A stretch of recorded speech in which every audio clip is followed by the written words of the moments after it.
My name is Dr. Saeed Al Dhaheri. I'm the director for the Center of Future Studies at the University of Dubai, and I'm president of the Robotics and Automation Society in the UAE. I'm very passionate about foresight and future thinking.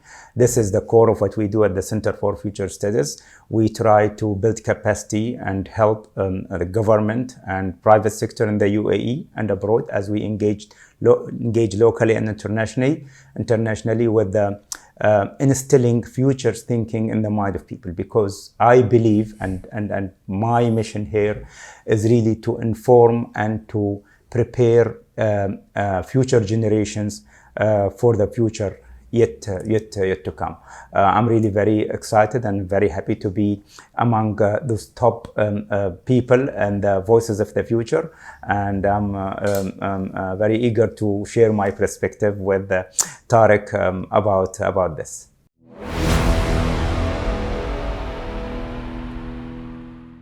We are deeply honored, privileged, and delighted really to have Dr. Saeed Al Dhaheri here with us today in our little studio. And what a CV, what a huge level of achievements.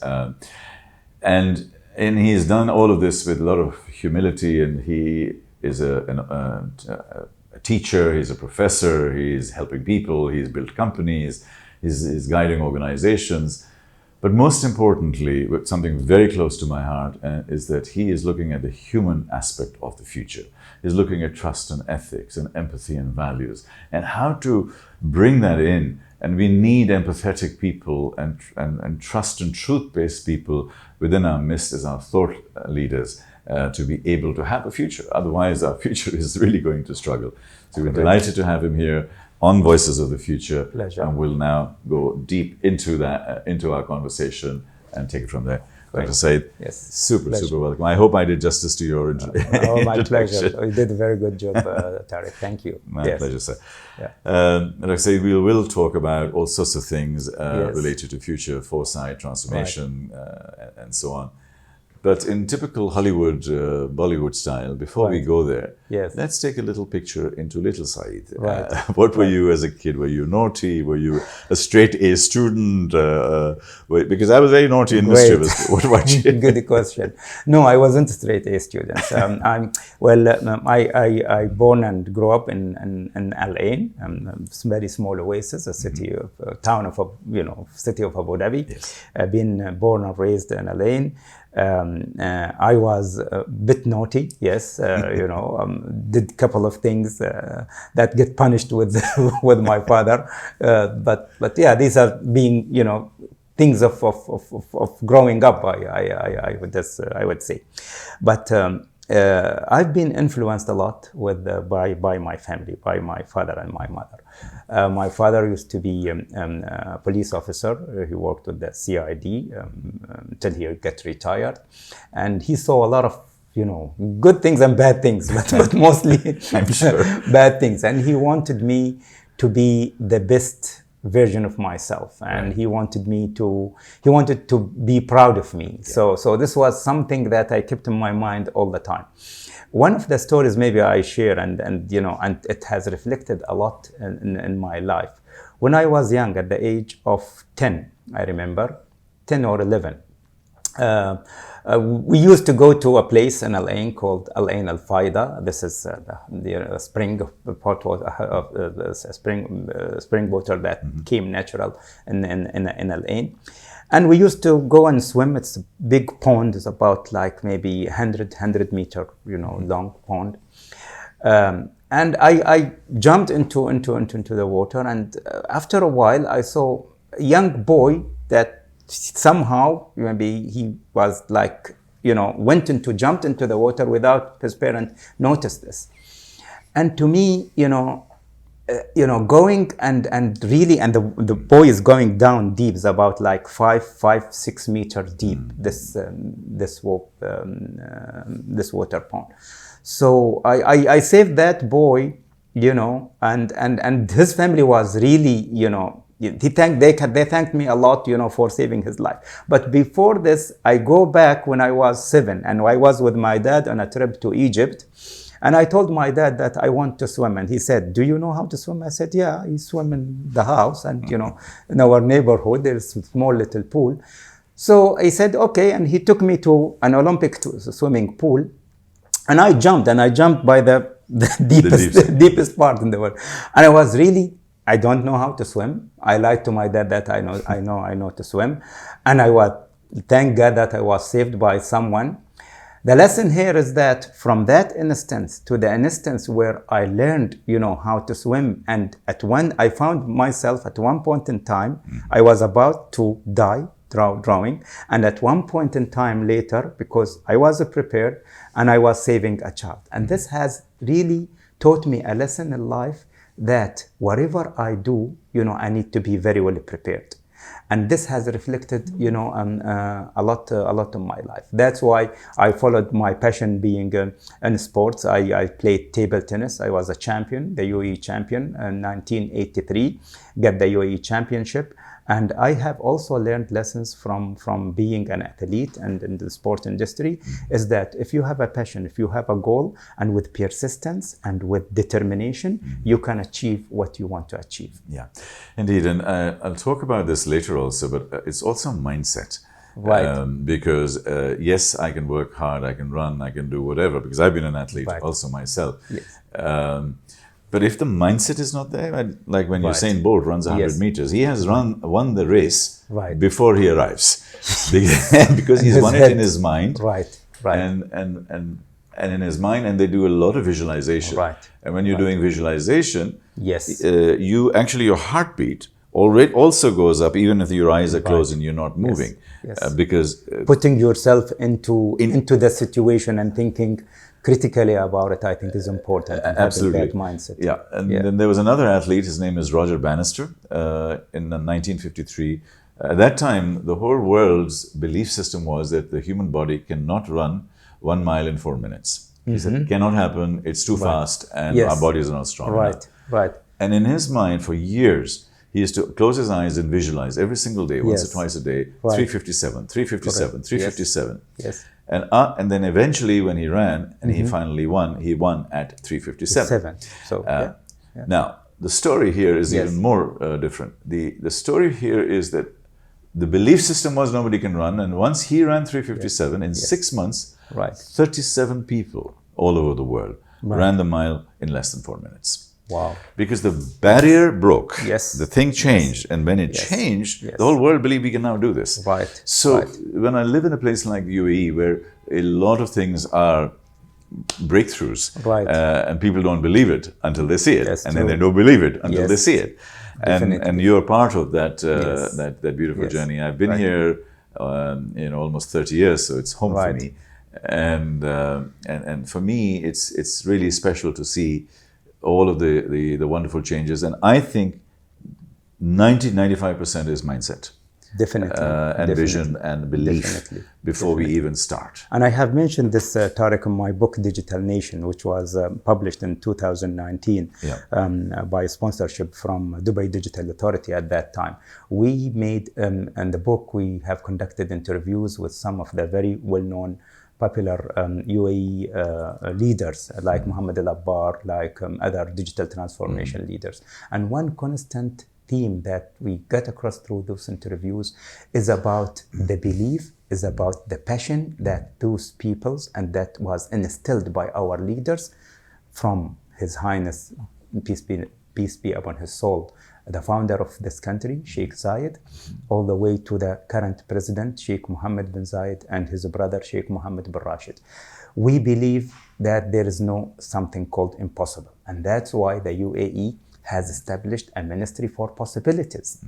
And with that Ministry of Possibilities, we have taken grand challenges that facing governments and made them available. For example, procurement, reduced procurement from 6 months to 6 days, and some other stuff. So yes, the mindset makes a difference, and this is what I actually when I do my teaching, with foresight, and we always focus on the mindset and the mentality that we need to embrace.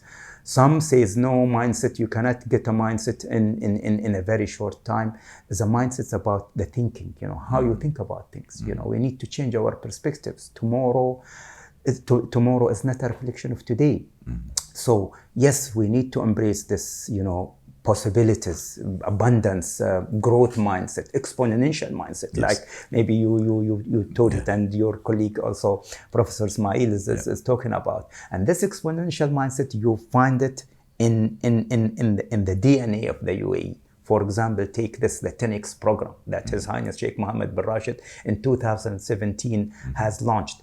He wants for Dubai to achieve in 1 year what other cities will achieve in 10 years. This is definitely an exponential thinking. Yeah. And with this, there's a very, very popular saying that, if you don't shoot for the moon, shoot for the stars. Yeah. If you fall, you will fall to the moon. Yeah. So this is the thinking that the UAE and the leadership of the UAE has embraced and want to instill it into the mindset of the people of the UAE, from the young generation, to the leaders who are now in the positions.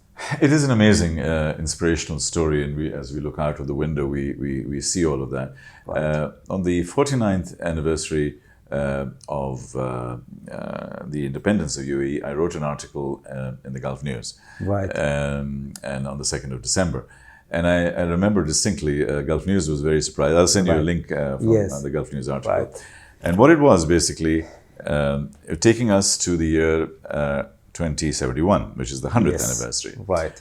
And I created a story, because a lot of the book and a lot of these things I tell through stories. And I created a story of twins, Ali and Alia. And they were born in the year 2000. Right. And now they were 20 years old, and they were put in a ship and sent away for 50 years. Okay. And they came back in 2071. Right. So what did they see when they were traveling like Star Trek? Right. And what did they see when they came back? And I will ask this question at the end for you. Okay, interesting. And the title for me of this article that I wrote was, Everything has changed.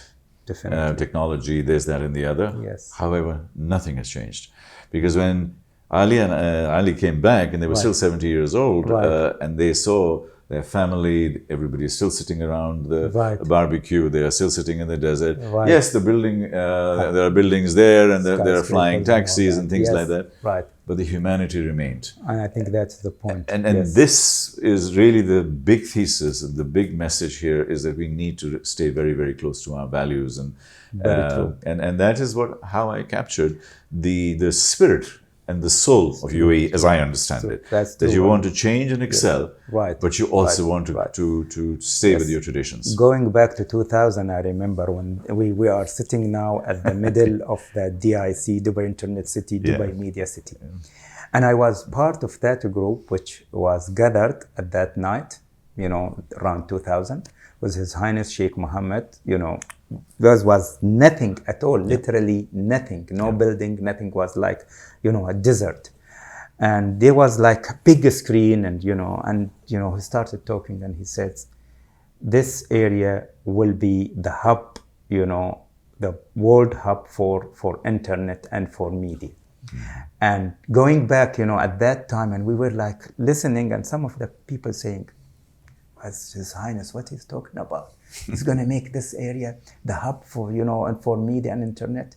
And today it is a hub for media and internet. Yeah. It's amazing the aspiring vision and determination of our leaders, that when they put something, and I have reflected this in the book, it's also about, making the people believe in the vision, and this is what has probably, was the different in terms of execution of the UAE in our leadership, is that they rally the people towards the vision that they want to achieve, and they make everyone understand that vision and be part, and being proud, being part of this, of building that vision for the country.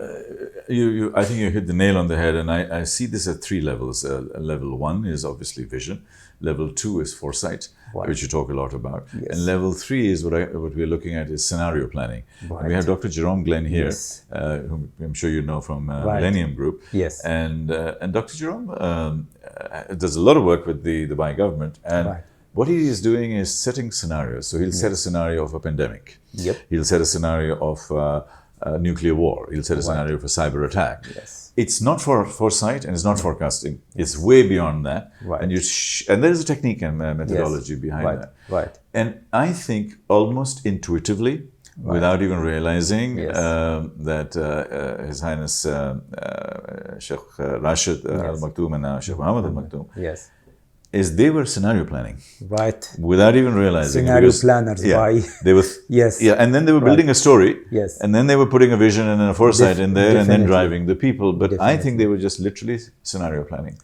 The story about His Highness Sheikh Rashid, the very famous one, was when he went to Jabal Ali in the middle of nowhere. Right. And he apparently, the story is that he took a very senior German engineer and with him and then said, this is Jabal Ali and this is where it's going to be the biggest port. And he says, in the middle of nowhere, it's not going to happen. Right. He said, whatever his name was, that this is when it's going to happen. And I visualize this. Yes. Either you start digging tomorrow or please go away. Yes, true. So it's like, and we have many success stories like this. Yeah. Emirates Airlines, for example, is another one. DIC, Jebel Ali ports. When I was a student, we went into this trip, and I was an engineering student, electrical engineering, and we used to come and go see projects like live projects happening at that time. We're talking about 1981, 1982. And it was like amazing, today's Jebel Ali is one of the main, hub ports around the world, and DP World, I happened to give a lecture at DP World. DP World today is managing 10% of the global trade. Mm-hmm.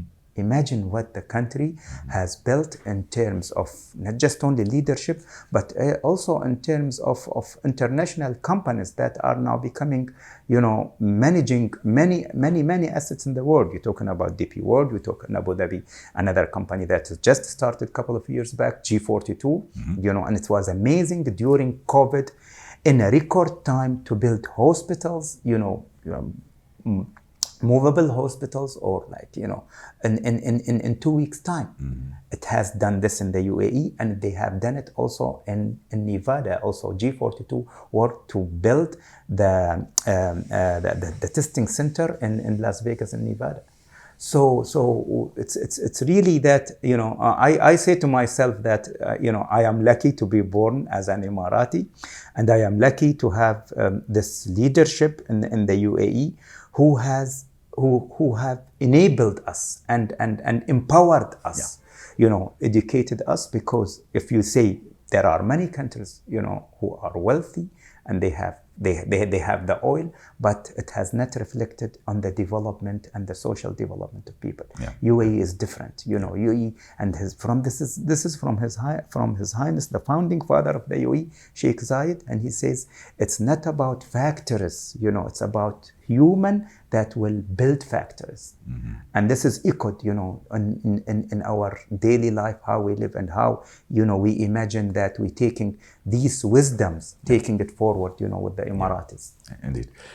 So tell us about your development and your career, because you've done so many things and very diverse things. So please share a few of the things. I studied electrical engineering at the UAE University from 1982, graduated 1987. At that time, I chose to go into education because I think I felt that a passion, to teach our younger generation, and I was very enthusiastic about this. And I remember one station of my life when I graduated, and this was at that time, His Highness Sheikh Nahyan bin Mubarak was the chancellor and the president of the UAE University. And he called me and he said, "Saeed, I got a proposal. If you like, I want to send you to this program." It was the first, it's called International Space Program at the MIT in Boston. This was in 1988. And I was about also to go and continue my graduate studies, my master and my PhD. So I eagerly said, "Yes, Your Highness, I want to go into this program, and thank you for selecting and nominating me." So, I went into this, and it has changed my life. Definitely, interacting, first of all, being one of 100 participants from around the world, almost from 30 countries, and it was like a joint effort that was put by Peter Diamandis and Todd Hawley at that time to establish what's called International Space University, and to bring people together to think of how to go into space, collectively together. So this was really a very good mission. And I went through this program. It was a 3-month intensive program, got to interact with scientists from NASA and from jet propulsion laboratories, from people who are building rockets and, people who built space stations. So that has impacted me really tremendously in a way that how now I look into the future and my role in this life, what do I want really to achieve? Going forward now 36 years back, and just posted about this couple of days on LinkedIn, that one of the participants who went into this program maybe later on has founded this company called Lone Star Data Holding, and put a storage system and a mission to the moon, and now we have a data center on the moon with that image of our inauguration from that program in 1988, with the 100 participants now residing on the data center of the moon, and they tested it, in terms of sending and receiving data. So we are looking now beyond the Earth of a planet, for example, when it comes to backup solution and redundancy when it comes. So being part of so this is one station of my life. I finished my PhD from Drexel University in bioengineering, came back to the UAE, taught at the university the UAE University in Al Ain for about 10 years, during which I was seconded to work in many areas. That time we had the challenge, the Y2K, around 2000, and I had to lead this team with the public works department in Abu Dhabi, try to solve this computer problems into transitioning from before to 2000 to after 2000, because of projects that were like 5 years project. So I did that, and then I worked for Abu Dhabi Investment Authority as an advisor, selecting one of the core strategic system for ADIA at that time, the corporate finance system, which has helped ADIA to get this consolidated financial statement in a very short time, and we embarked on a very good solution called SimCorp at that time. So this was a station. Then I went into managing the UAE National ID card system. It was a project under the Ministry of Interior, being advisor to His Highness Sheikh Saeed bin Zayed Al Nahyan, who is the head of the committee. Then I was nominated by the president to really lead this project, taking it from project state to implementation state with the formation of the UAE Emirates ID Authority. So I founded the authority for 3 years, and I say one of my achievements in life is really to enroll and register His Highness Sheikh Khalifa bin Zayed Al Nahyan, the president of the UAE, and to give him the first ID card system, and the second one to his brother, His Highness Sheikh Mohammed bin Rashid Al Maktoum, the vice president of the UAE, the ruler of Dubai. So these are some of the stations of my life. Now, we formed the Center for Future Studies at the University of Dubai in 2020, at the beginning of the COVID, remember January, February. And the reason we formed this center, because we wanted to align with the UAE strategy, the UAE Future Foresight strategy that was launched by His Highness Sheikh Mohammed in 2016. And we wanted to be a center of excellence in the UAE in terms of helping the government and the private sector with future studies, to conduct future studies, but also to build capacity. And because when we speak about foresight is not, many people maybe when we speak about foresight, they think about technology, about AI or blockchain or, electric vehicles or maybe autonomous vehicles. But foresight is a methodology. And then now we are trying to build a master's program in foresight that will be accredited by the Ministry of Education, where we teach participants what is foresight according to a very rigid scientific methodology, and in terms of horizon scanning, and in terms of also scenario planning. So we established the center. We do a lot of work with the government here in the UAE and with the outside government. I'm lucky probably to be invited every now and then with the Prime Minister office. They have a program called Experience Exchange Program with many countries around the world to bring them to raise their level of futures thinking to the level of where we feel comfortable that those countries are really looking into the future. So I have given a lot of workshops to the governments around the world, including Malta, Seychelles, Maldives, Jordan, Egypt, Kuwait, Costa Rica, Colombia, and some of other countries. So I've been through this journey of doing so many things. Now I'm a visiting lecturer at the University of Oxford in AI and responsible and ethical AI. I'm also part of the team who lecturer at the University of Cambridge. It's a program between HP and Cambridge Partnership for Education called EdTech program, where they bring cohorts. This is fully sponsored by HP. They bring participants from around the world, and it's about teaching them and educating them about educational technology. So I deliver part of this. I'm a member of the World Economic Forum, Global Future Council on the Metaverse, and I have given lectures to hundreds and maybe many countries around the world, and this is really a passion that I live every day. Since I retired from the government, I had to choose between to stay at home and do nothing like most of my friends and maybe enjoy life, which I enjoy to a certain extent, and between trying to work out my brain capacity and do something that I love and do something of my passion. And I chose the later one, because I feel that giving to people and giving to humanity is something that is in me. Yeah, I mean, you're making a difference, and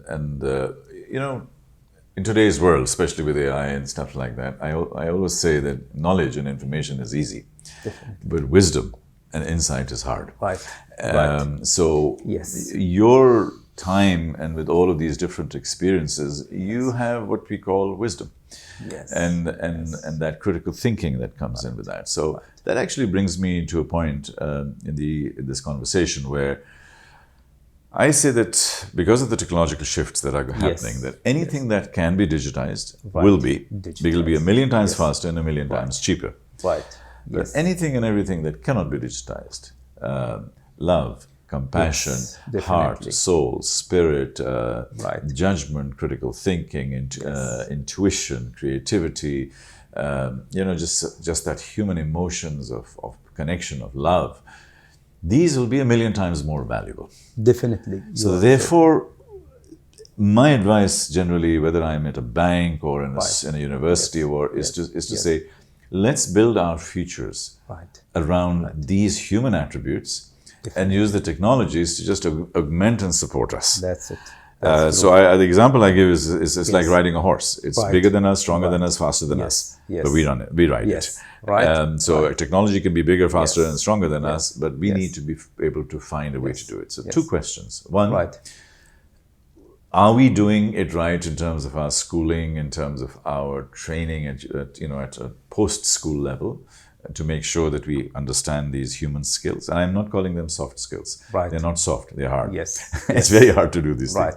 So these human skills, on the one hand, and how this thing is going to change our society. Definitely.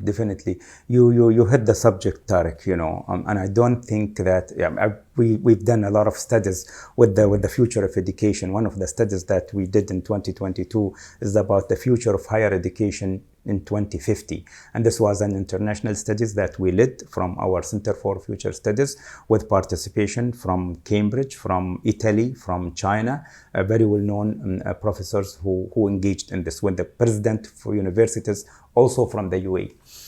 I don't think today that we're doing fair to our children, honestly. And there is a very popular saying says that if we teach today like what we taught tomorrow, we take the future from our grandchildren. Yeah. So definitely, and I keep talking about this in my talks wherever I go. We need to change. I mean, look, I mean, when the world got hit by ChatGPT, and then the education sector was disrupted. Now, what to do if students is gonna go and use ChatGPT? So what we did when the students went and they used the calculators, for example. Yes, you know, exactly. These are tools, you know, and we should not stop, and we should not, you know, try to, you know, to push back and say, no, but the students are going to cheat. Your students, we need to change our evaluation, how we assess the students in the era of AI. We need to change the way we teach students. We need to change, you know, what are the skills that students need, you know, for the market in order to survive. My latest presentation and my latest engagement with Oxford was about a week ago, and I spoke about AI disruption and AI and job disruptions. How AI is going to really transform, you know, our jobs in the future. It's transforming our jobs now, but what are the skills that we need to survive? What are the skills that we need to be resilient? I think technological resilience is probably what we need to focus on. And this is not just only with the elite people and with the people who know the technology and the top, no, with the society as a whole. AI literacy is a must. We need the society to understand today what is AI and to understand what are the risks and ethics of AI, and because it is becoming invisible in our life. AI decides where we take our children to school. AI decide what university we get accepted to. AI decide on the pension. AI decide on the bail, and AI decide on everything. So you know, really, you know, looking into education and how we can change the way we teach our children. You know, I grew up at the time where we have to memorize things. We had to go into the industrial revolution. Methodology of education does not fit any longer. Yeah. We need to change that into hybrid learning, into personalized learning using AI. But at the same time, it's good about personalization, but also we need to think about depersonalization, the human touch, how to empower the teacher, not to replace teacher with AI, but to empower teachers and the students with AI. Yeah. But you're absolutely right, sir. But my critical issue is that we have to train the trainers. Right. We have to get the teachers upgraded. Right. So the kids are moving faster. The teachers are lagging behind. The regulator is lagging behind a little bit. In Dr. Abdullah, for example, Yes. from the Ministry of KHDA, Yes. And talking to him also, is that, you know, he's... Is the speed at which this thing is changing. The teachers are getting left behind. One of the phrases I use, and there was something called FOMO, which is fear of missing out. Yes. Yes. So I have changed that FOMO to FOBO. FOBO. Yeah, Yes. so fear of becoming obsolete. Interesting. Yes. And that is the new fear. obsolete. There's a new fear in Yes. With teachers. Right. That's a new fear in boards now in Abu Dhabi with the Yes. first board advisor, Yes, AI board advisor, Aiden. Yes. What is your view on that? I love to check that. It's interesting to see that the fast development that is happening in this area, with AI being developed so fast that people now probably imagine, or maybe estimate that we are very close to AGI, artificial general intelligence, within maybe a couple of years. But I hope not. I hope not. Yes, but we're not ready for it. Yes, we are not ready for it, and I think we need to focus more on the human aspect. Okay, yes, technology is there as an enabler and to improve the quality of life of the human, not to replace a human or not to cause any harm to human. As far as if we concern more about, human centricity in the development of technology, this is what the center at Stanford, the Humane Center for Technology at Stanford, is focused on human-centered AI, that we need to build these systems based on principles, based on human agency, based on human oversight, based on ethical values and principles, And we need to make sure that these systems are there to serve humans, not to cause any harm to humans. Unfortunately, I don't see this is happening with the competition that is happening at the moment with the big tech sector.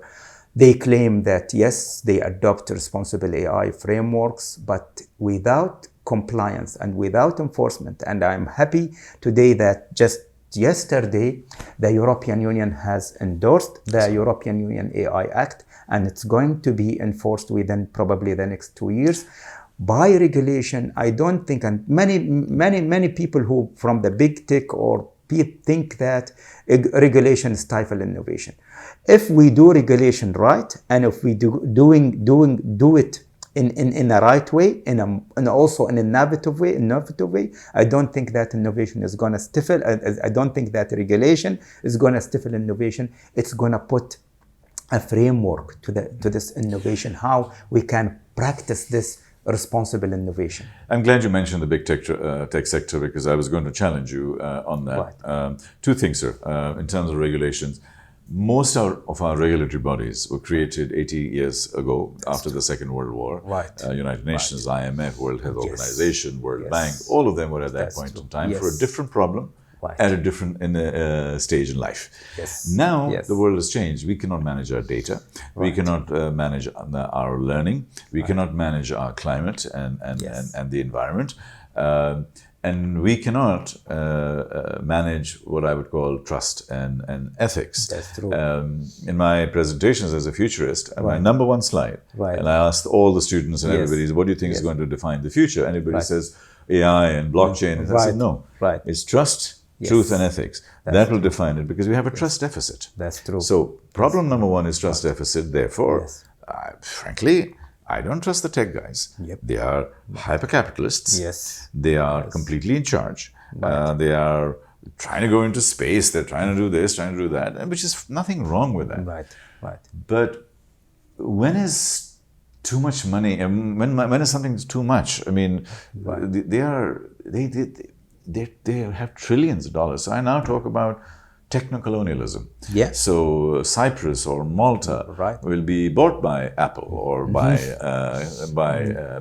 Amazon, and say Amazon Google, comes in something, or Google, and so say, well, we'll move 100,000 people Yeah. to the Yes. government of Cyprus, but we own half the land, and we are part of the European Union. Yep. So rather than political colonialism, we'll have technical Techno-colonialism, and this is to a so certain where I'm- extent is happening. So where I'm going with this is that Yes. when the nuclear weapons happen, and Right. I call AI as a weapon of mass destruction, Yes. as a WMD, nuclear weapons, nuclear fission, Yeah. was after the first two bombs. Thank God it hasn't happened again, because they put the guardrails, Right. non-proliferation treaties and stuff, even though it's not perfect, Yes. but it's about 90% okay. Right. But in AI, we are nowhere close. You And are the right. guardrails are just not there. Yes. And AI is more powerful than nuclear. Why? Because it generates, Right. it creates, it develops, it grows, it enhances. Right. While nuclear fission, if you want to close it, you can close it Yes. down. With AI, once it gets going, you can't close it. So, sorry, it's a very long conversation, but Yep. what I'm going with this is that you as an expert, particularly looking at trust ethics, Right. is where do we stand with trust and ethics, and how can we build that in? Because also on the European Yes. side, we are not Right. looking at the governments; we're only Right. looking at the private sector. Yes. So China is a government, Russia is a government controlled. Right. So still there are big gaps. They are. I mean, good that you brought this subject. I mean, governments and even to the United Nations level, they are very much concerned now about the impact of AI on society, on individuals, on jobs, and on the humanity as a whole. Just lately, the latest report that I was reading this morning, as I am coming to this interview, the State Department, published a report about 200 pages, and this warning, the government of the United States to really focus more on the governance of AI, so that we does not go rogue, or it does not. It has, like you said, it has the catastrophic effect of probably nuclear, and more than a nuclear. But so, I mean, you look at the Senate, and when Right. they are talking to Yes. these tech people, they have Right. no idea. They are embarrassing. That's true. That's true. Yeah, so we need younger generation yes. of people coming and sitting in legislative positions. We have frameworks that is adopted by almost 100, more than 190 countries, all the members of the United Nations. This is the UNESCO recommendations on AI ethics and responsible AI, with about more than 15 policy, that governments around the world need to work on. So when it comes to frameworks, we are no short of frameworks. There are many, in companies, they adopt their own frameworks. It's just, to bring people and to create this awareness among the society in general about the AI risks and ethics, I think is important. So once we understand, talking about weapons of autonomous weapons, I happened to give a keynote lately at the UMIX in Abu Dhabi, and all attended by the military powers of the world, were there in that room. And my task was to speak about regulations or regulating autonomous lethal weapon system, called laws, lethal autonomous weapon systems. And I asked the question, and they were like very, so many studies that have been published warning, the whole world about having the scenario of what you call it Skynet scenario, that, at the end we're gonna see maybe a war, cyber war between machines, not humans. Is this the future that we want to build now, with governments and with military powers building autonomous weapon systems that can identify targets and kill targets without human intervention?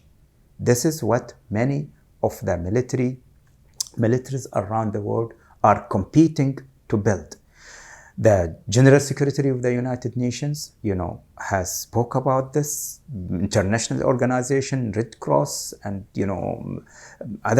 more than 150 international organizations want to put a treaty or an instrument within the next 2 years to ban autonomous lethal weapon systems that can controlled by AI without human interference at all, that can identify, engage, and shoot targets without human intervention. When I asked the question to the people sitting in that room, just in the front row, none of them has raised hand and said, yes, we want to ban this system. I saw some people at the back who are coming from the civil society who spoke and said, yes, we need to ban this. It depends on us as humans. And unfortunately, 100%. yes. Yeah. Last year, Hollywood knows things before anybody else does. Last year, there were 3 movies: Mission Impossible, which is Rogue AI. There's Heart of Stone, which was Rogue AI. And then there was a movie called Stealth, which is exactly what was the thing, is that the stealth bomber became rogue, but it was learning all the bad habits from the human pilots who are very good. They have a conscience, but they break rules. AI does not have a conscience, and therefore it's not allowed to break rules. So the whole story was that that even though the pilots were a little bit crazy and maverick and so on, but at the end of the day, they saw an environment, there were kids there, and they didn't bomb the place. And then it gave an instruction to the AI stealth bomber and said, mission aborted. He said, no, I will complete the mission. He said, no, I am giving you the order that mission is aborted. He said, but I have learned from you to say no, I will do it anyway. See? And so what I'm saying is that this autonomous thing is because they don't have a conscience, they don't yet know the difference between right and wrong and stuff. And even in Heart of Stone. I think we have to be wise. I think we have to be, as human, we have to be wise. We have to put a good governance around AI to build. Go beyond just the governance aspect. And I think it's non-proliferation and is basically saying no. Because I remember I was part of a drone development manifesto creation at the European Union 6-7 years ago. And I very naively, innocently sort of said, exactly like you, but you are more intelligent and informed. I'm not.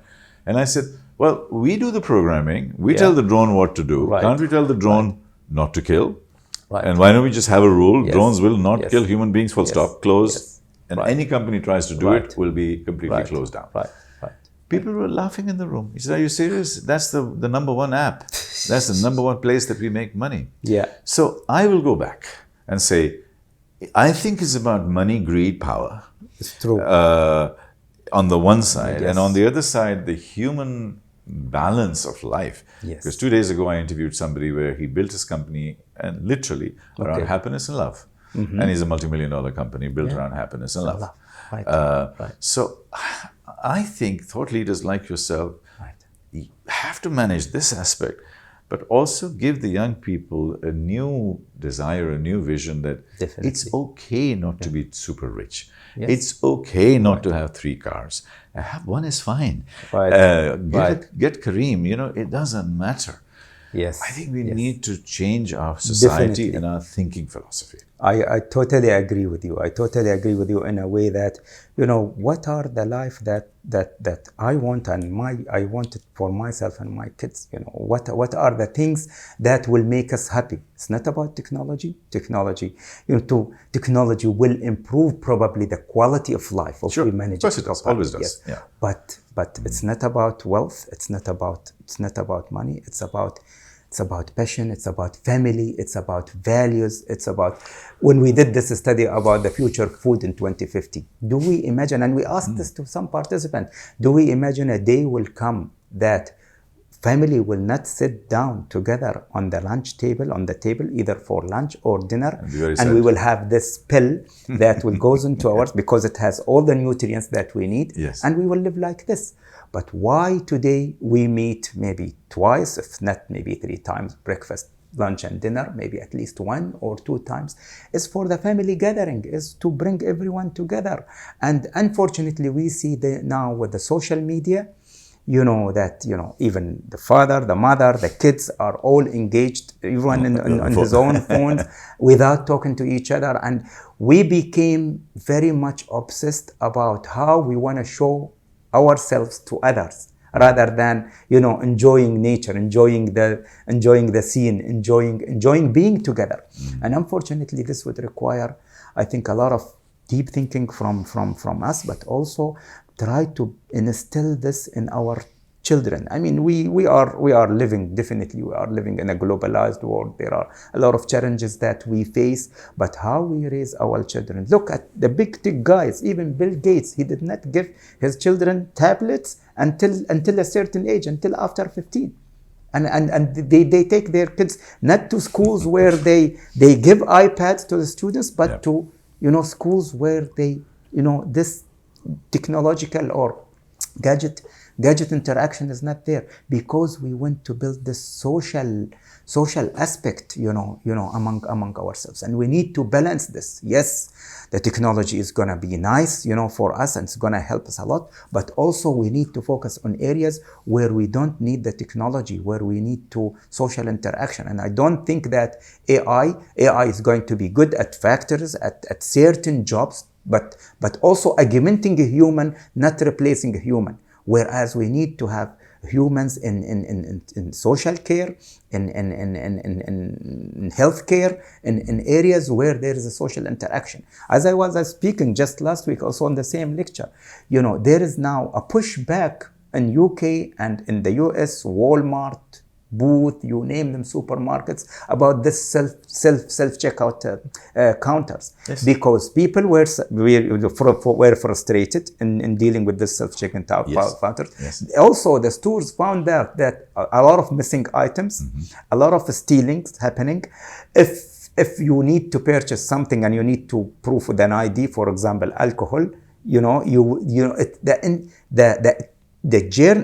experience itself, it was not meant to be, for a technology to handle. Sure. So we saw many of those supermarkets, they pushed back and they have retained based on listening to their customers and giving a priority to the customer voice. They removed those self-checkout counters and they brought people back. Yeah, and they're outsourcing their work to us as consumers, which I think is basically unfair because they've outsourced it. kind of. Yeah. Yes. So, a couple of things on this one, and that is that as we look into another aspect, I had 2 thoughts coming together. One of them was longevity. How our society is going to change Our average longer mortality rate is 82 right now, Yes. globally. It's going to get to 100 in about 15, 20 years, and 120 by 2050.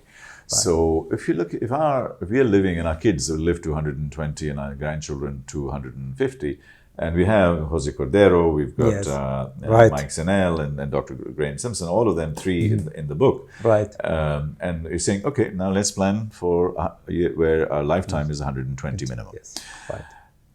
That's a 50% increase in lifespan. And that will change all sorts of things, which is, by the way, probably where we need AI to be able to deliver the extra productivity to ensure that we can live. That's true. But it'll change society again. Yes. So what are your thoughts in terms of, when I'm presenting, I sort of say that in the future, aging will be considered a disease. So you say, Baba, you didn't take the pill, you're getting old. What is going on with you? Right. So and dying and living is going to be switching off and switching on almost. Now you see AI is also predicting when people are going to die, for example. Indeed. It's crazy. So all of these moving parts that are happening. Yes. What's what advice can we give to our parents who are obviously very concerned, to our business colleagues who are just rushing around trying to make this quarter and next year? What's your wisdom on this? What's your advice on this? I think we have to take it slow, being into this rush, and running after this big tech competition that's happening, with the day-to-day technological advancement that's happening. I think we need to, not to completely stop, but we need to rethink the human relationship, how humans live, how we want, what are the aspired future that we want to bring to our children 50 years, maybe 100 years from now. Yes, technological advancement is nice and good, because from one aspect, that is going to solve maybe some of the grand challenges that we face today, cancer, for example, climate change, and so forth, if we use it properly and in a good way. But at the same time, we need to focus on the human element, and we need to focus on the relationship and the future that we all aspire as humans to have, to have for us. Is it something based on technological, what you call it, technological, you name it, technological scenario where everything is run by technology? Are we leaving something for human interaction? I think this is what we need to ask. Where, it's something that, it's not about, whether the technology can do it. Like you said, technology will do it, but do we need the technology to do this? Or we need certain aspect of our lives to be managed by us as humans, interaction. And I think this reflection has, when we went through this COVID-19, and many people and everyone says that the world after COVID-19 is not going to be the same as before COVID-19. What did we learn really from COVID-19? Things went back. We tend to forget, that we went through this crisis, and people are going maybe in a much worse way. Am I optimistic or pessimistic? No, I tend to be optimistic as a Muslim, and this is what my prophet and my religion as Islam, instills in me, that we need to be optimistic. God has put us in this world to, in Arabic we says, لعمارة الأرض, to make a flourishing environment for the earth. How we can make our planet, hopefully not to go to other planets. Yes, maybe we can go to other planets. We have missions to go to other planets and use it for resources, to benefit humanity at the end. But we need to make our living planet a good planet for us to live. How we do this is our collective action. What we do today, whether in climate change, whether in AI, whether in any other technological advancement, it's the human who's in control at the end, and we need to wisely select our choices. Dr. Saeed, I can keep talking to you forever, but let's put you in a time machine and we go into the future to your 100th birthday. We have just arrived. Hope I can do that. No, inshallah you will. Inshallah. Inshallah you will. Give us long life. So you're on your 100th birthday. What do you see around you when you look out of the window? What's happening? What noises are you hearing? Can you just close your eyes and visualize that? Yes. I can see two things.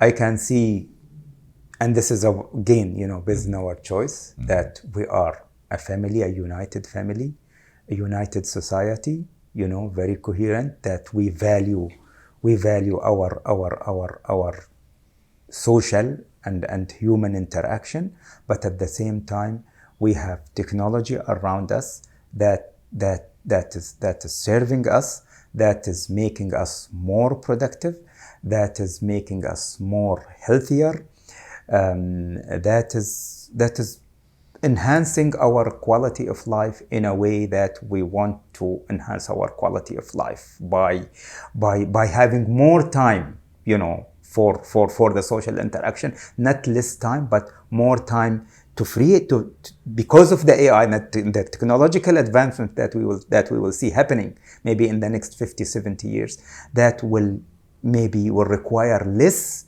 attention from us for the tedious tasks, and where we can focus some of this, we can focus it, of course, on the business, but also of having more family time so we can enjoy, because we are here in a very short time. Yeah. And if we miss this chance, and if we miss this time, and we engaged in whatever, the life that we engage in, we have two choices. We either want to live a happy life and enjoy it with families and friends and people around us and with nature, or we have the other thing which we follow, that the other way, and being engaged in things that is not to say not good for humans, but things that will take us away from our family. At the end, our children will remember us how they were interacting with their parents. Were they there for them?